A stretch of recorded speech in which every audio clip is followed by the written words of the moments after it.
What's up, guys?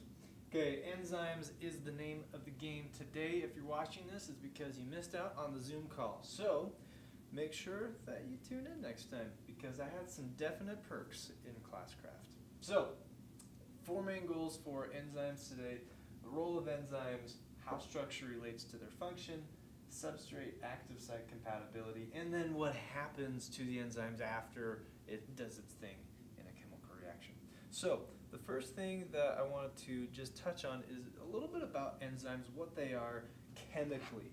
And enzymes, let's see, I'll write this over here. Okay. Most enzymes are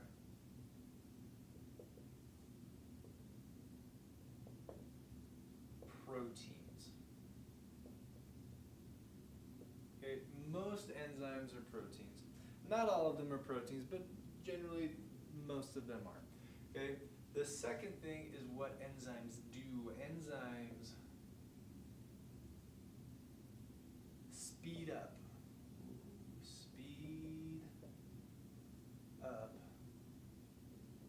biochemical reactions. Okay, so yes, most enzymes are proteins. Enzymes speed up biochemical reactions. That's their job. Okay, enzymes are, in terms of their protein shape, because again, most enzymes are proteins. If you recall, proteins have 4 levels of structure. You have the primary structure, which is just a really long straight chain of amino acids. You have the secondary structure, which is when it kind of starts to fold a little bit in like an accordion. And then the tertiary structure is where it gets to be more complex, where it can start folding onto itself. And then the last one, quaternary structure, is the highest level of structure for proteins, and usually it's more than one amino acid chain folded and linked together. So enzymes, being just a single protein, have to maintain their structure, which is the tertiary structure. Okay, so I'll write that down over here. Tertiary structure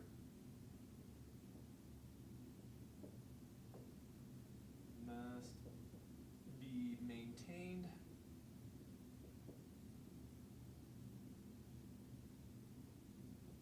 to function. Okay, so there's a lot of ways that we can break proteins or denature proteins, which we'll get to in a later video. But this tertiary structure for the enzyme has to stay the same in order for it to function. And the reason for that is because how it does its job. So if we're looking at this enzyme, if we're looking at Pac-Man, the Pac-Man enzyme, you'll notice that this area is a specific shape and it matches the substrate, or this triangle that it acts upon. Okay, so we're now getting into this. So the role of enzymes is to speed up biochemical reactions. Okay, structure relates to function in that this structure, this tertiary shape, has to be maintained in order for it to continue working, and that enzymes are proteins. Okay, so now getting on to our third learning goals. We're going pretty fast through this. The third learning goal is the compatibility between substrates and enzymes. Okay, so the compatibility is this. There's 3 things that an enzyme must maintain, well, the active site and the substrate must maintain in order to be compatible. So compatibility.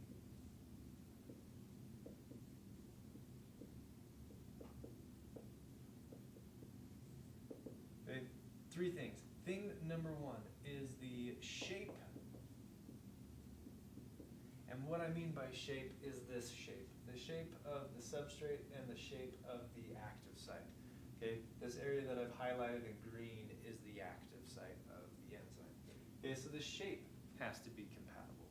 The second thing that has to be compatible is whether there's a charge.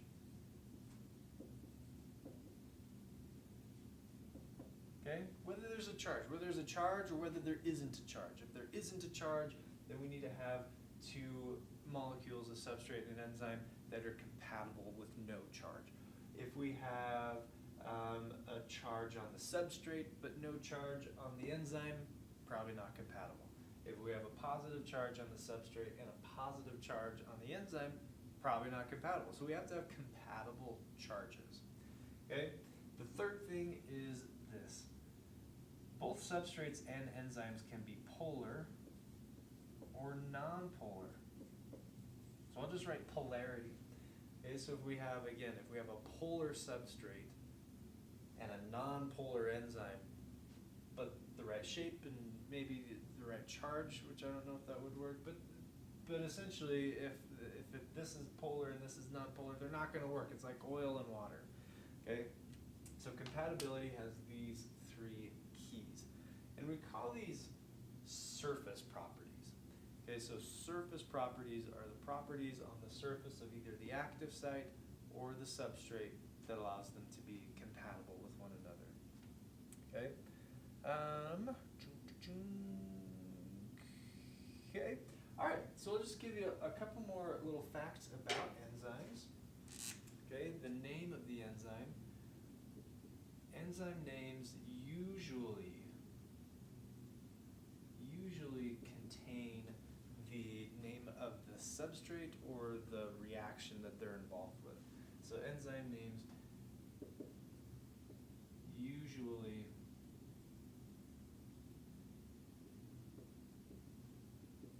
have the substrate.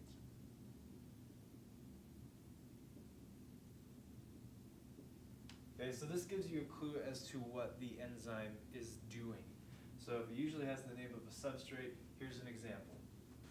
For example, the enzyme lactase acts on the sugar lactose. So this is, okay, lactase acts on the sugar lactose. The other thing about enzyme names is that they, again, this is usually end in ASE. Okay, so they usually end in ASE. So other examples, so again, lactase, galactase, hexokinase, lipase, helicase, telomerase, polymerase, lots of things, lots of ACEs. All of these enzymes end in ASE. Not all of them do, though, however. Okay? And then the very last thing, the last thing to know about enzymes is getting down here. What happens to an enzyme after the reaction? Well, nothing, because enzymes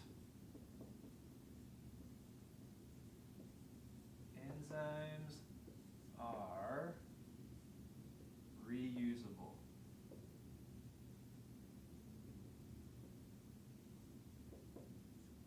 Okay? They are reusable, and that's important.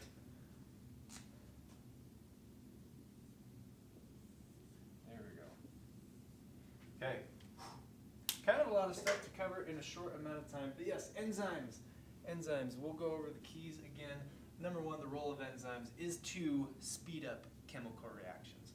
Number two, how does structure relate to function? Well, they have a tertiary structure, and that structure needs to be maintained in their environment in order to be effective at acting on whatever substrate they're trying to act on.